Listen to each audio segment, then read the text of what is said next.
Hello, welcome to Wolfway TV. Thank you for stopping by my channel to watch my videos.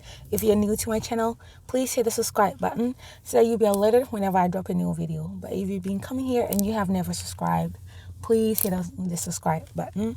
All you have to do is just sign in on YouTube with your Gmail login information and click on subscribe so that you will be officially part of the Wolfway TV family.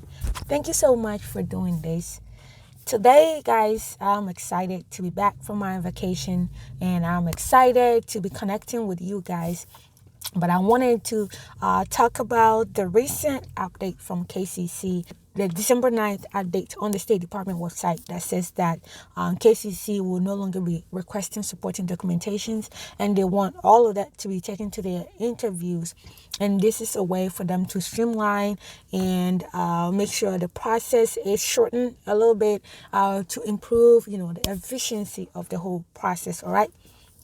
And that is great news for many of you guys, but it has created a little bit of worry for some of you guys too. All right, so I'm going to talk about the good part and the obvious good part. So the obvious good part is that it has shortened the process. It has removed an unnecessary part of the process. Why am I saying it's unnecessary? It is unnecessary because KCC collecting marriage certificate, birth certificate, passport information, biographic data page.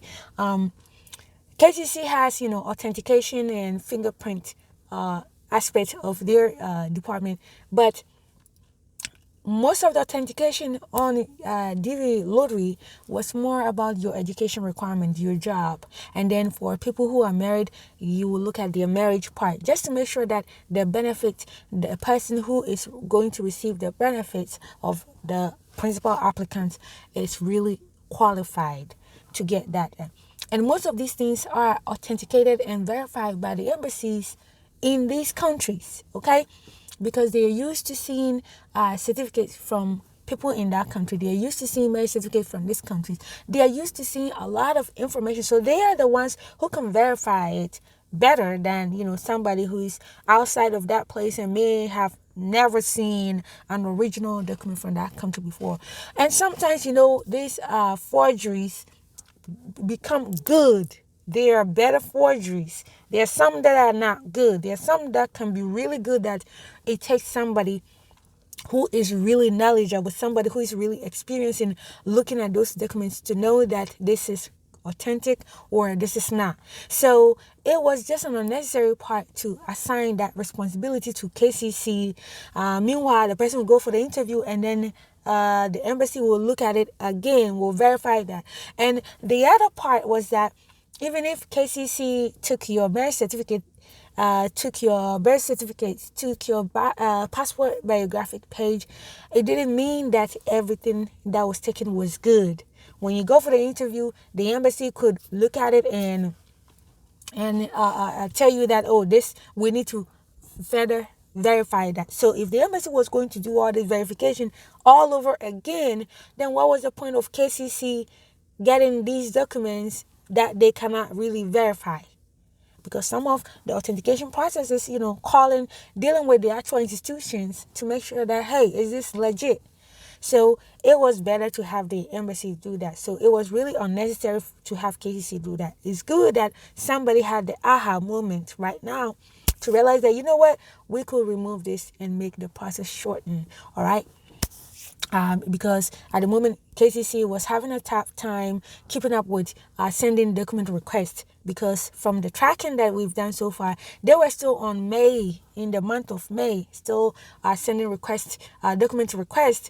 And so it had created a whole mess that shouldn't have been there in the first place. The person will take their documents to the interview.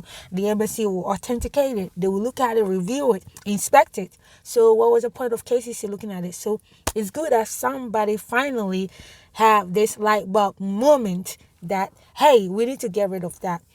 But let's also understand that this is a pilot program. So it is not permanent yet. It's a pilot program. I don't know how long that is going to be. A pilot program can take about 5 years. But this will be a pilot program for a while. And then they will determine whether It is cost effective. What has it brought? Like, what are the benefits? They will see the pros and cons and see if the benefits outweighs, the issues that came out of it. And then they'll decide whether the program needs to be maintained or needs to be shelved. Okay? So that is the good part. It has shortened the process, and so you don't have to wait. People will be rushing to get their police certificate, and sometimes it takes a long time and all that. So you get to wait and get that for your interview. All right. The next part is that, before this, well, this problem has already been solved. But before this, I remember that KCC recently, or State Department recently, upgraded the how long a police certificate was valid for. Before it was, like whatever the deadline was, like 1 year, all right, and it was upgraded to, it was valid for 12 months, and then it was upgraded to 2 years, all right. So if that 2 years upgrade was not there, then before you get your police certificate, and by the time you go for the interview, it had already expired. All right. Some embassies would take police certificate that is good for 6 months only. So sometimes you had to send a police certificate to KCC, and then at the time of your interview, you have to get another police certificate because the embassy wants one that is no longer than 6 months. So now with these new changes, you don't have to get your police certificate ahead of time. You can wait till when you're about to go for the interview. So all you have to do is just know the validity period that the embassy that you want to interview at will accept the police certificate. So if the embassy accepts for 6 months, then you make sure that you don't get a police certificate that is over 6 months. Okay? Because in the previous time, like I said, you had to get one for KCC, and then by the time you go for the interview, it may not be valid for the embassy because the embassy may have a shorter time than KCC. So now with this thing gone, with KCC no longer taking documentations, then you don't have to get a police certificate quickly. You can, wait a little bit when your case is current and you're waiting for your interview. Then you can get your police certificate. You can request your police for your police certificate, and hopefully you get it before your interview day. All right. So that is one good thing. The other good thing is that people who had to, sometimes you're waiting to, you have all of your documents ready, but you might be missing one more thing, and so you're waiting and you feel like you're delaying. Now you don't have to worry about that. When you submit your DS-260 application, that's it. The next thing is just wait for them to review everything, for your case to be current, and then for your case to be ready for scheduling. Okay, and then you get scheduled and you go for interview. So now it's just it's like a fast track. It's not like before it was submit your DS-260 application. The next step was for submit your documents, and then your documents will be reviewed and all that, and then you'll be DQ'd, and then now ready for interview scheduling, and you get scheduled based on your case ranking, case number ranking being current, and then you get your interview. But now, since the supporting documents and DQ have been taken out of there, then that means that after DS-260, it goes straight to case complete, or what we would term as DQ. I'm not sure if that is the new word that they're going to use, but I'm just going to use case complete because NVC, National Visa Center, uses that term. So I'll say after your DS-260 has been reviewed, it is case complete, and then now it will be ready for interview when your case number is current, and that part. So that's a good thing, because now if you're waiting for passport, if you're waiting for birth certificate, if you're waiting for like all of that, you don't have to wait too long. All right. So now you'll be wondering, so what are the negatives of this? What are the negatives of this? Okay. So the first negative is that means that if everybody who was selected submits their DS-260 application, and since scheduling of interview is going to base on case number ranking, that means that the people who have high case number, they'll still be in the back. The only reprieve will be that if you have a higher case number, but you're going for interview in an embassy that may not be an embassy in a country that is not participating in the DV lottery. So that means that you could get your interview sooner because there's no participant from that country going to that embassy for DV lottery. Or if maybe you transfer your case to another embassy that has, that will have lower number of, people, selectees to interview. And so even though you have a higher case number, you were able to transfer and get a quicker interview. So those options are still there. And these are options that were there before even December 9th.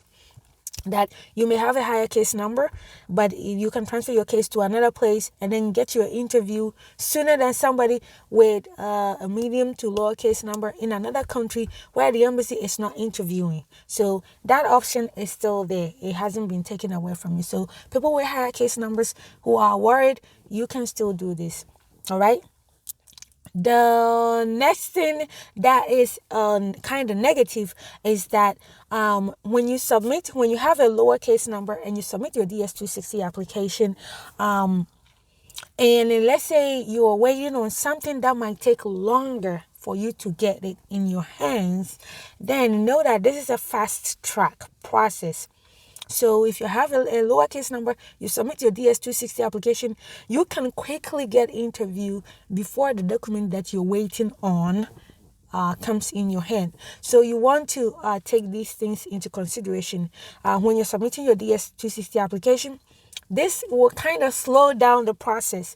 All right, that will be my next point. So that means that when you submit and you submit your DS260 application and you have a lower case number and you're waiting on some documents, you can quickly get to interview time before that document gets to your hand.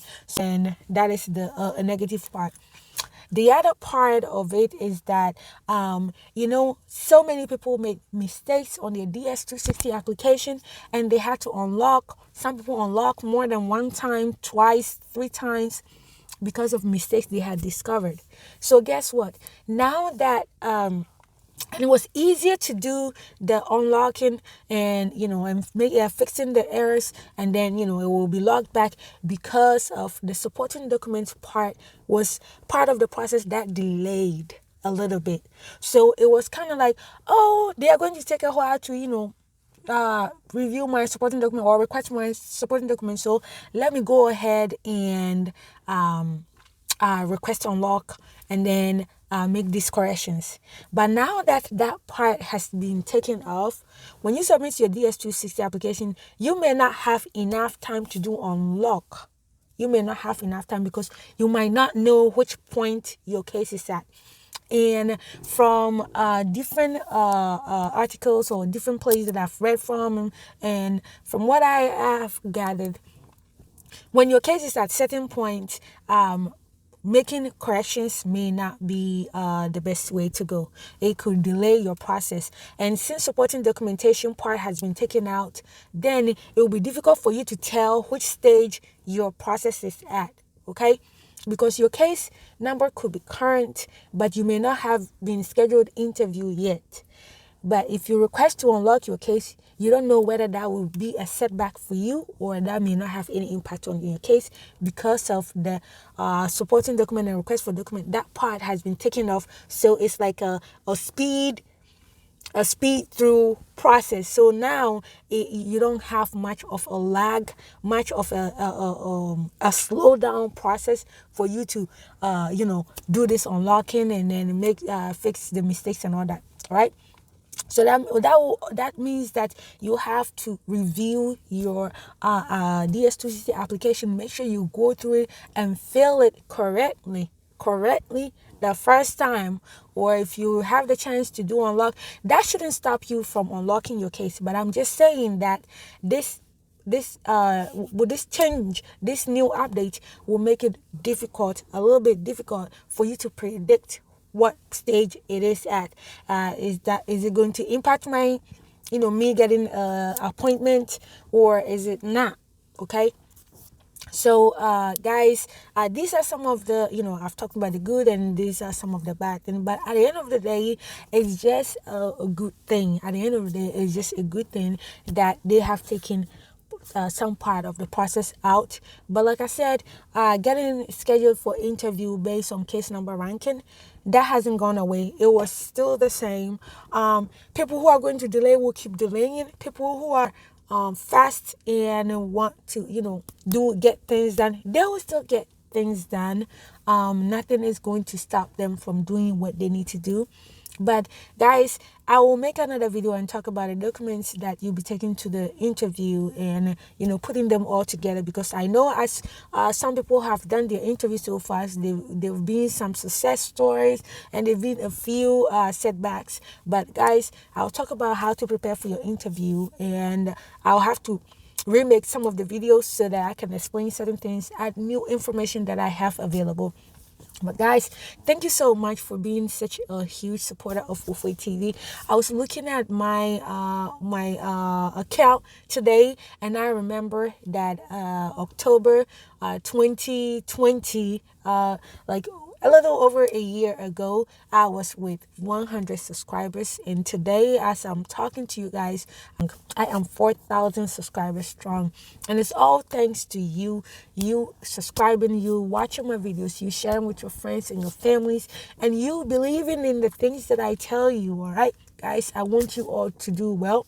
I want you all to be able to join me in America, okay? Even if you don't want to live in America, just come here and see the place, okay? I want you to be successful on your journey, but I want you to do it well. I want you to do it well. Because oftentimes people ask me, what are the other ways? What are the other ways? There's no easy way to come to America. And sometimes the things that I share with you guys, the advice that I give to you, like people who are looking for other ways to come to America, the advice that I give you, these are advice that I will give to myself. So know that whenever I tell you something, when I give you advice, these are things that I would want somebody to tell me if I were in your shoes. And that's how I have my content, how I deliver my message. I tell you things that I know if I were in your situation, I would want to know, I would want to do, okay? But guys, I love you so much for your support on my channel. I love you. Keep sharing my content. If you haven't subscribed, please subscribe. It doesn't cost you anything. You'll be supporting me, and you'll also be learning a lot on this channel. I'll keep improving on my content. I'll keep bringing new things, mixing it up, making sure that I don't bore you out on my channel here. I love you. If you don't know much about Ufwe TV, please find me on Facebook or on all other social media platforms. Just follow my Facebook page, click like and follow. Most of the videos that I share here, I post them there. You can join my Greek Lottery groups, Greek Lottery Africa, Greek Lottery Ghana, Moving to America / Ufwe TV. And the other one is New in America. That name is just a temporary name until later I find a better name. But New in America is a group that I just started for people who are arriving in America new, fresh, okay? For you to share your experiences, ask questions, okay? Because many people arrive in America and they want to inbox me like, oh, so how do I do this? How do I do that? And I cannot get to everybody and repeat the same message. So how about we all join a group so that when somebody asks that question, the question will be posted in the group so that others can learn, okay? Right? You don't have to be a stranger. You don't have to be an island in the middle of a jungle. We are all in like this big global village. Don't isolate yourself and not know what to do and feel like you are homesick, feel like you don't have anybody to ask anything. Join us on Facebook.